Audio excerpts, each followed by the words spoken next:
নড়াইলে ১০০ শয্যার জেলা হাসপাতালে ৪০ জন চিকিৎসকের পদ থাকলেও আছেন মাত্র ১৩ জন।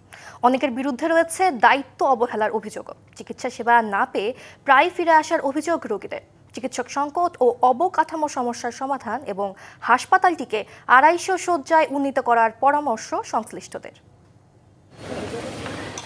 নড়াইলের প্রায় ১০ লাখ মানুষের প্রধান চিকিৎসা কেন্দ্র আধুনিক জেলা হাসপাতাল। ২০০৮ সালে এটি ১০০ বেডে উন্নীত হলেও বিপরীতে নেই পর্যাপ্ত চিকিৎসক। বর্তমানে ২ জন প্রশাসনিক কর্মকর্তা সহ রয়েছেন ১৩ চিকিৎসক। এখানে প্রতিদিন ভর্তি থাকেন প্রায় ৪০০ রোগী। পাশাপাশি বহির্বিভাগে আসেন আরও ৪০০ থেকে ৬০০ মানুষ। একনল অ্যাডভান্সড হাইজিন সোপ, এবার জীবাণু ধুলাবালি ঘাম ক্লিন বোল্ড।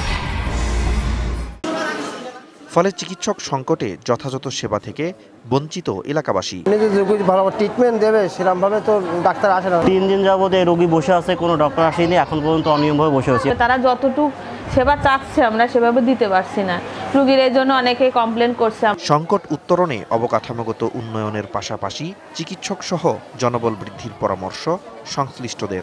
সমাধান আসলে ওইটা, ডাক্তারের সংকট, ডাক্তার বাড়াতে হবে। টোটাল ৩৯ জন ডাক্তারের বিপরীতে আমরা এরকম ১৫ থেকে ১৬ জন যে বিপুল পরিমাণ জনসংখ্যা আমাদের সার্ভিস দিতে হয়, আমার ১০০ বেডের হাসপাতালে তার ৩ থেকে ৪ গুণ বেশি আমরা সার্ভিস দিয়ে থাকি। সমস্যা সমাধানে কর্তৃপক্ষকে অবহিত করা হয়েছে জানালেন হাসপাতালের তত্ত্বাবধায়ক। আমরা আমাদের যে সামর্থ্য আছে, যে ডক্টর বা অন্যান্য যে কর্মচারী আছে তাদের দিয়ে যতদূর সম্ভব আমরা চেষ্টা করছি এটাকে তাদেরকে মোটামুটি সেবা দেওয়ার জন্য।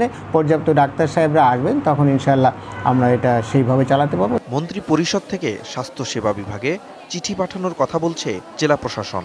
আমাদের ক্যাবিনেটের দৃষ্টিও আকর্ষণ করেছে এবং মন্ত্রী পরিষদ বিভাগ থেকে সম্প্রতি একটি চিঠিও স্বাস্থ্যসেবা বিভাগে প্রেরণ করা হয়েছে এ সংক্রান্ত। গেল বছর দায়িত্ব অবহেলায় হাসপাতালের ৪ চিকিৎসককে সাময়িক বরখাস্ত করে স্বাস্থ্য মন্ত্রণালয়। শূন্যপদে চিকিৎসক নিয়োগ দিয়ে হাসপাতালটিতে স্বাস্থ্যসেবা নিশ্চিতে প্রশাসন উদ্যোগী হবে, এমনটাই প্রত্যাশা এলাকাবাসীর।